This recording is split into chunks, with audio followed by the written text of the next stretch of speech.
Hoje, a Organização Mundial da Saúde mandou um recado para o presidente brasileiro Jair Bolsonaro e diz que a pandemia não está no final. Em Genebra, nosso colunista de internacional acompanhou tudo, tem todos os detalhes a respeito deste assunto. Jamil Chad já está conosco. Boa tarde aí para você, bom dia aqui para a gente, né? Mas boa tarde para você, Jamil. Conta mais sobre qual foi essa manifestação por parte da OMS. Sheila, bom dia Pablo, bom dia a todos.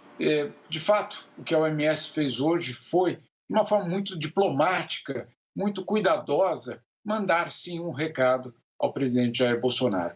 Na coletiva desta manhã, aqui em Genebra, uma coletiva que acontece todas as sextas-feiras pela manhã do horário de Genebra, com as várias entidades internacionais ligadas à ONU, inclusive com a OMS, quando a OMS foi perguntada sobre os comentários do presidente Jair Bolsonaro sobre a pandemia estar no finalzinho, que foi o termo que ele utilizou ontem, a OMS foi muito clara, curta, mas extremamente clara.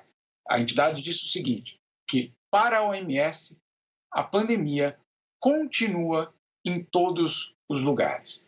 E, de fato, essa foi a frase, mas, de fato, os números da OMS apontam justamente nessa direção. Primeiro, em relação aos números globais.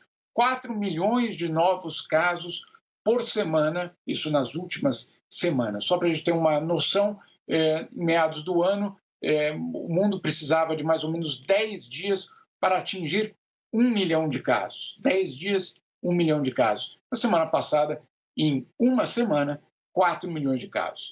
Agora, no Brasil especificamente, esse crescimento é ainda mais importante, é ainda maior. A gente chegou já a dar esses números aqui ontem, mas a OMS repetindo esses números que na semana passada, em 7 dias, comparados com 7 dias anteriores, o Brasil viu um aumento no número de novos casos em 35% e um aumento de 18% em número de mortos. Portanto, não há nenhum sinal, pelo menos entre os números, e claro, a própria frase da OMS, de que a pandemia esteja no seu finalzinho no Brasil. E eu diria, nem na Europa, onde os números começam a cair, mas é uma queda extremamente tímida, extremamente lenta, tão lenta que os próprios governos europeus já falam em novas medidas de endurecimento, basicamente das restrições aqui. Um exemplo, País de Gales, que a partir de segunda-feira vai, mais uma vez, fechar as suas escolas.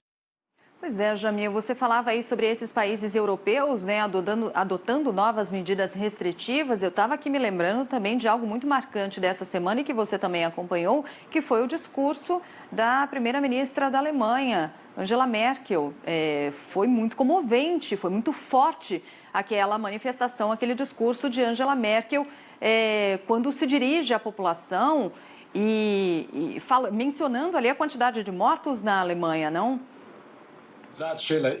Primeiro, porque esse número já superou, o número de mortos já superou aquele período de março e abril deste ano, quando, claro, na primeira onda, basicamente a Alemanha, de uma certa forma, conseguiu restringir ou pelo menos limitar esse número de mortos. Hoje, a Alemanha já tem mais mortos diários do que naquele momento. E aquele apelo de Angela Merkel foi muito importante por vários motivos. O primeiro é porque ela é reconhecidamente uma líder política, Sheila, que não demonstra emoções, que na verdade, passou a última década fazendo discursos que até muita gente aqui ironizava, dizendo que eram discursos moles, que discursos sem vibração, porque de fato não é o discurso o principal ativo da Angela Merkel, justamente a sua própria ação, a sua própria política. E esse discurso chamou muito a atenção porque ela foi muito enfática, colocando justamente as vidas como algo fundamental. A Alemanha, que neste momento volta a debater, inclusive, a adoção de novas medidas de lockdown para Natal e Ano Novo, mas também para o mês de janeiro. Esse foi um dado bastante importante. E de uma forma mais global aqui na Europa, Sheila, já que você falou desses números, a segunda onda já matou mais do que a primeira onda. Esses números já estão confirmados, isso aconteceu nos últimos 2 dias, esse número superando 157 mil mortos, contra, no primeiro momento, 130 mil mortos. Então, você vê que já existe uma superação, inclusive, da primeira fase da pandemia. Essa é uma realidade que os europeus estão cientes justamente neste momento de Natal e Ano Novo. Bom, você falou inclusive sobre a Europa. Essa semana o governo da Suécia pediu socorro à população para que possa adotar as medidas de isolamento físico, que a Suécia até nem adotou lá atrás, depois demorou para tomar alguma postura.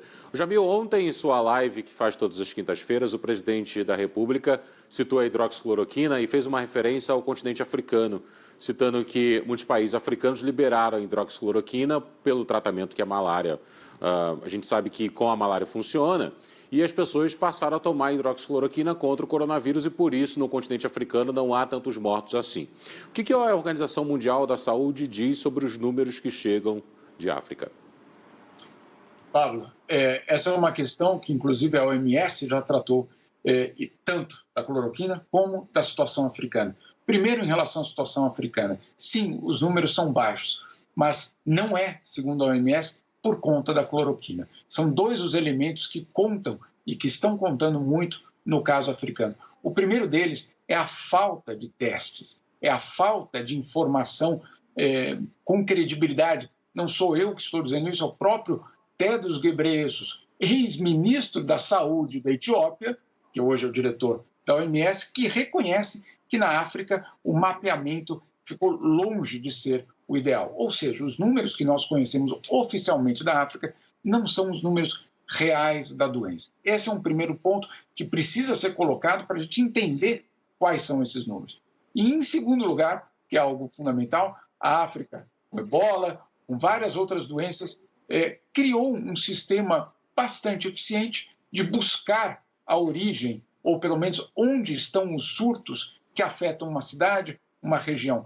Agora, não é com a cloroquina que isso foi feito, como dizem aqui na OMS, com botas sujas, ou seja, com muitos profissionais da saúde indo até esses locais, atravessando regiões até perigosas para encontrar esses surtos. E isso, sim, foi algo muito mais relevante do que qualquer outro tratamento. Sobre o tratamento da cloroquina, a OMS também volta a repetir, falou já isso no começo, voltou a falar isso nos últimos dias, não há nenhuma comprovação científica de que a cloroquina funcione. Não é uma torcida contra, Pablo, muito pelo contrário, muita gente torcia para funcionar, porque não há, neste momento, nada que o mundo mais deseje do que um tratamento que funcione. Então, não é uma postura da OMS, dos cientistas, de recusa a usar um tratamento, mas sim a constatação científica de que ele não traz esses resultados. Agora, sobre a malária, aí sim, claro, certamente, esse não é um resultado científico dizendo que o remédio não serve para nada. Não, ele serve, mas para aquilo que ele é designado, e não para a Covid-19.